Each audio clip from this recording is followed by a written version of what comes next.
Muito bem, então, embaixador, muito bom dia novamente, seja bem-vindo ao ICL. Nós gostaríamos bom, em primeiro lugar, de dar os parabéns por essa operação do governo brasileiro, que está todo mundo realmente comentando, está de parabéns, mais de 900 brasileiros já voltaram para suas casas, brasileiros que estavam em Israel, é claro que segue agora todo o trabalho do Brasil para trazer os brasileiros que estão na faixa de Gaza, mas falando prioritariamente da operação Voltando em Paz, se o senhor puder rapidamente, por gentileza, atualizar para a gente como é que está essa situação e quantos brasileiros ainda precisam voltar para casa, a gente agradece. Muito bom dia. Deixa eu esclarecer. Nós temos um embaixador em Israel, que sou eu, em Tel Aviv, e você tem um embaixador na Palestina, em Ramallah, que é o Alessandro Candeias. Então, eu, obviamente, estou sendo informado do que está acontecendo. Agora, a negociação também passa por aqui, porque a negociação é com os israelenses, então é comigo, tá? Quer dizer, no meu domínio. O presidente Lula já conversou com o presidente Herzog, de Israel, e o ministro Mauro Vieira já conversou com o ministro Cohen, ministro das Relações Exteriores de Israel.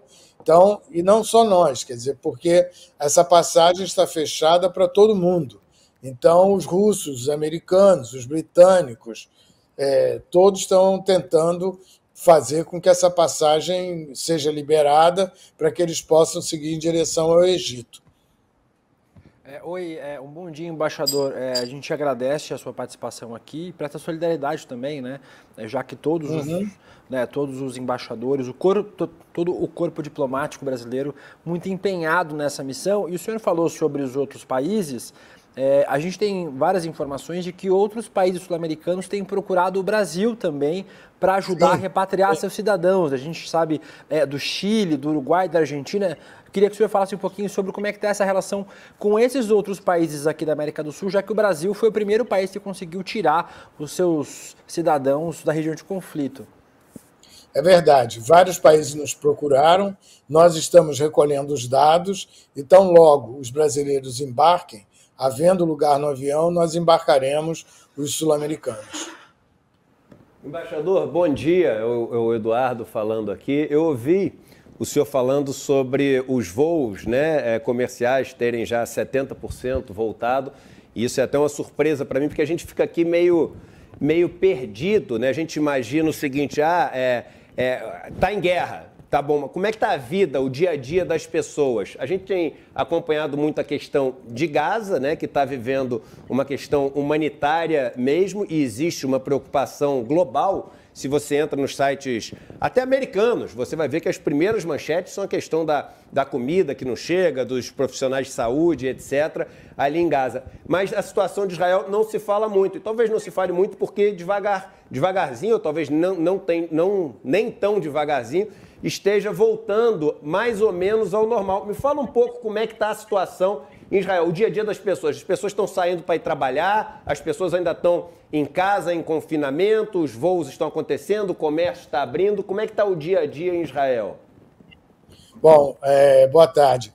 O que acontece é o seguinte, o processo todo é muito fluido e muito rápido, não é?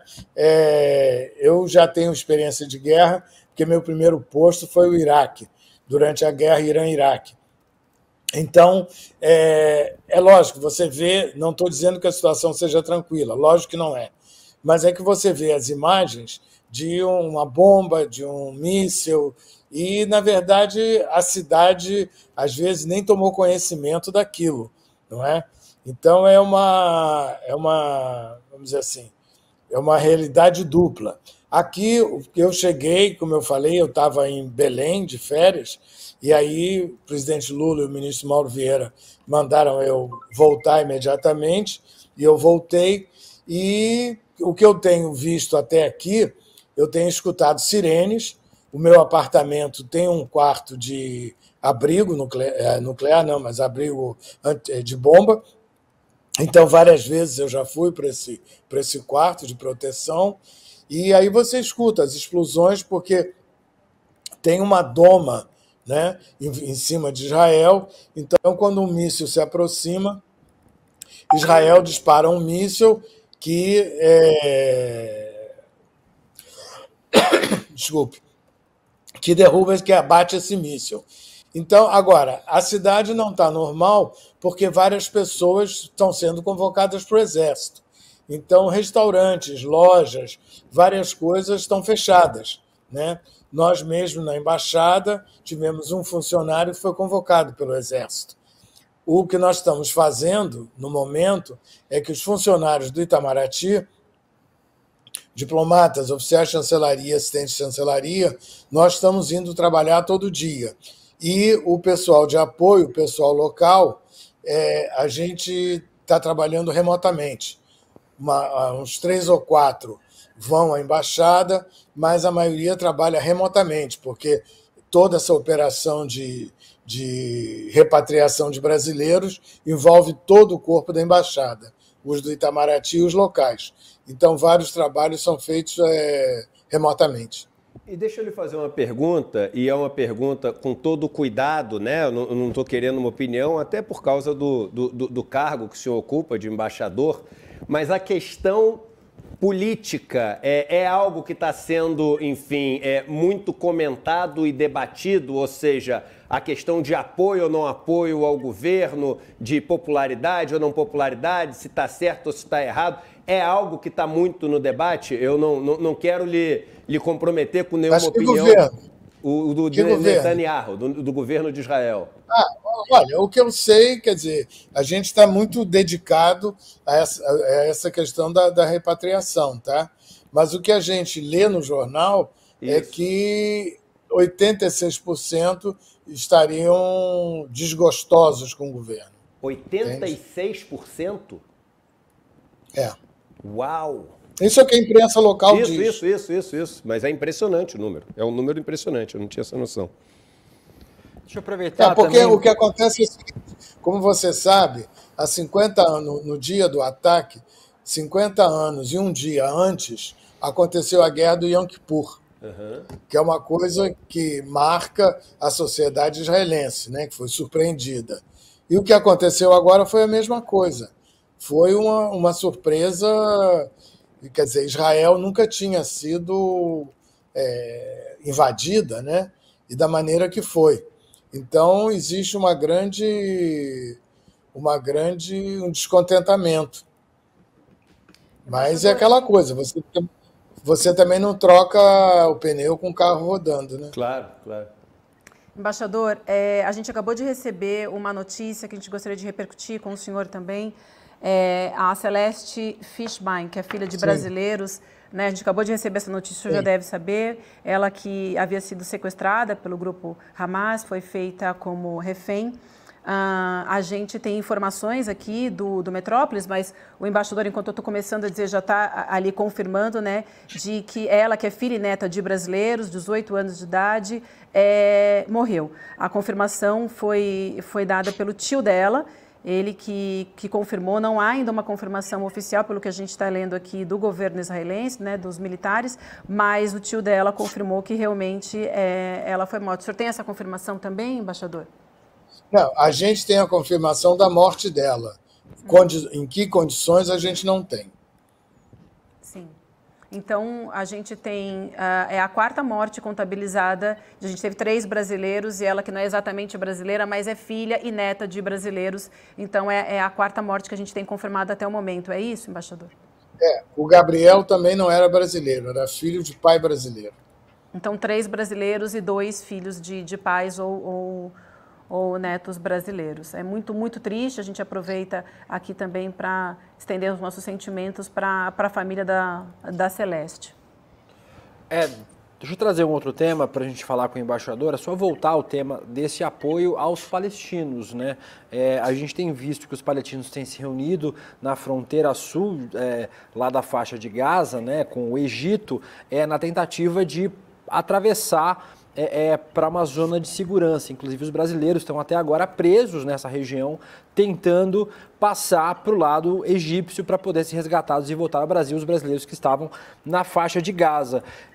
Um avião brasileiro que saiu do Rio de Janeiro, das Forças Armadas, para pegar esses brasileiros que estão nessa região, inclusive está levando ajuda humanitária para os palestinos. Eu queria que o senhor falasse um pouquinho sobre como é que está essa negociação com todas essas forças envolvidas, embaixador. Claro que o senhor disse que é o embaixador na Palestina, que tem tratado, obviamente, sobre essas questões palestinas, mas com o governo egípcio, com o governo de Israel, tanto para liberar essa entrada de ajuda humanitária brasileira, que deve estar chegando com esse avião da FAB, quanto para essa saída dos brasileiros que permanecem presos ali na região da faixa de Gaza, né, embaixador?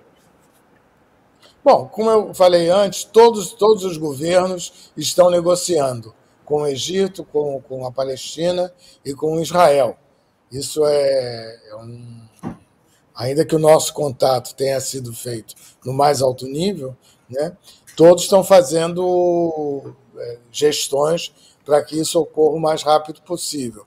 Mas todos estão na situação de aguardo.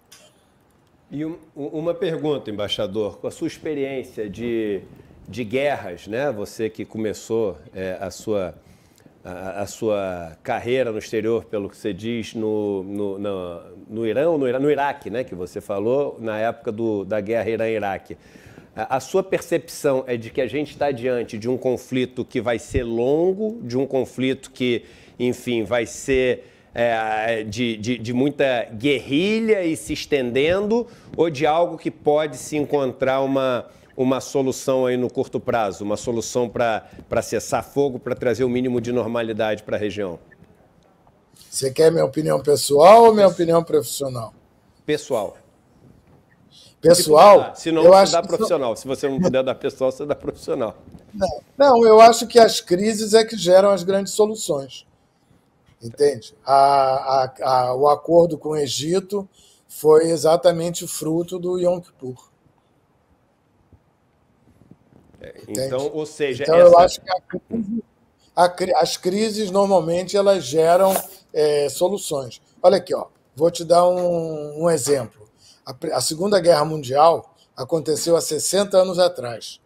Quer dizer, um conflito de dimensão mundial. A questão palestina, israelo-palestina, tem 75 anos. Tem alguma coisa errada, né?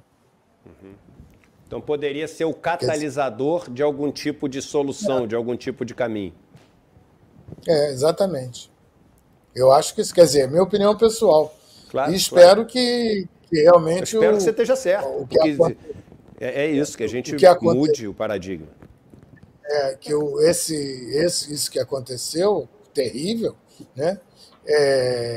Tudo você tendo morte de jovens e pessoas com projetos de vida e tudo, e no fundo, tanto de um lado quanto de outro, os que sofrem são as crianças, as mulheres grávidas, as pessoas idosas, entende? Então eu acho que seria um bom momento para repensar e chegar a uma solução de paz. Embaixador, eu sei que o senhor já respondeu a gente, mas muita gente aqui no nosso chat ainda querendo saber um pouco mais de detalhes. Eu já entendi, claro, que em relação à saída dos brasileiros na faixa de Gaza é com o seu colega, mas como o senhor falou, também passa de alguma maneira pelas suas mãos, porque o senhor é embaixador em Israel e há essa negociação com Israel. Mas se o senhor pudesse contar um pouco mais de detalhes, até para a gente dar uma acalmada aqui na nossa audiência, que quer entender um pouco mais por que é tão difícil fazer essa negociação. As pessoas estão bastante preocupadas com a situação que vem se deteriorando a cada dia, né? Hoje, o 11º dia de guerra, a gente sabe que está acabando comida, água, e a gente vê muitos vídeos na internet também dos brasileiros contando como é que está a situação deles lá. Então, se o senhor pudesse explicar um pouco mais no contexto geopolítico mesmo, como é que é toda essa amarração e quando o senhor acredita, na sua opinião profissional, é claro que está aí acompanhando, quando a gente deve ter essa possível abertura, eu agradeceria. Bom, vou responder a segunda pergunta em primeiro lugar. A decisão é militar. Entende? A decisão de abrir a fronteira é uma decisão militar. Então, ninguém pode prever. É quando os militares decidirem, acharem que, como suponho, que é seguro o suficiente abrir a fronteira.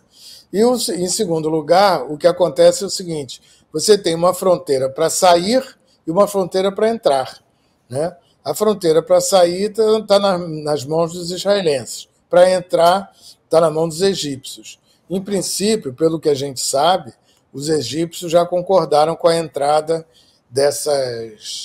dessas pessoas, desses estrangeiros. E nós estamos só aguardando o Israel dar o ok. E aí, nesse ok de Israel, o senhor está envolvido diretamente, embaixador? O senhor está nessas negociações também? Sim, a gente está acompanhando. Dormindo Sim. pouco, mas acompanhando bastante. É isso que eu imagino, uma situação bastante tensa também para o senhor, né? Porque, como o senhor acabou de explicar para a gente, então, e foi o que a gente ouviu aqui também o tempo inteiro, que de fato agora é uma decisão militar, como o senhor explicou, mas que está nas mãos de Israel essa liberação, né? Uhum. Sim. Desejamos segurança, desejamos, dentro do possível, paz, serenidade e paz para o senhor e para todo mundo que, enfim, o cerca aí. O que a gente quer aí é ver esse sofrimento diminuir. É a única coisa que a gente acorda todos os dias e torce. É isso aí. Diminuir não, acabar. Perfeito, embaixador. Um abraço e um bom dia para você. Muito obrigado pelo seu tempo, viu? Tá ok, para vocês também. Sempre à disposição.